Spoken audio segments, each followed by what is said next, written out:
Hi, I'm Amelia Forczak and I'm with Pithy Wordsmithery. Today I'm going to be talking about how to write a good introduction to your nonfiction book. So I get this question a lot, and the first thing I want to say is that beginnings are hard to write. So I personally write them last. It's the last thing I do when I'm done writing a book. So if you're not completely sure where you're going to put in the introduction when you're starting out the book, I think that's fine. Just skip it. I like to start in the middle. By the time you're done with you finish most of the book, you come back to the beginning and it becomes a lot easier to finish it. Okay, so with that in mind, I think the first thing to discuss is preface versus introduction. So they're two different things. They serve different purposes.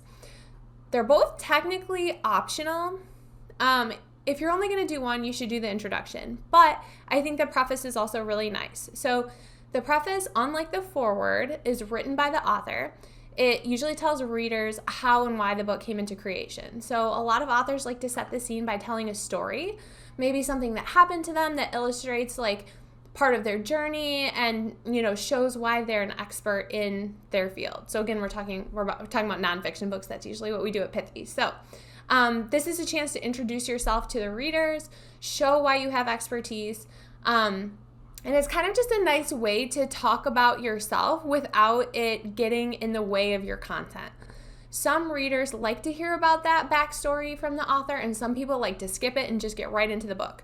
For the people who want to skip it, you don't want to put all of that material at the front of the book because sometimes it might sort of like slow down the pace and make people not want to keep reading. So the preface is a great spot to put the personal story. When you get to the intro, this content is much more closely tied to like the meat of the book.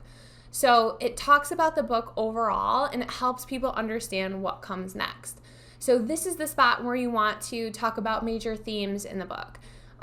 You would explain any kind of key terms that you have for the book. If you've got specific methodology with how you put things together, or you did research, or like how the book came into existence so that you can understand the content and any terms that you're using, all of that goes in the intro.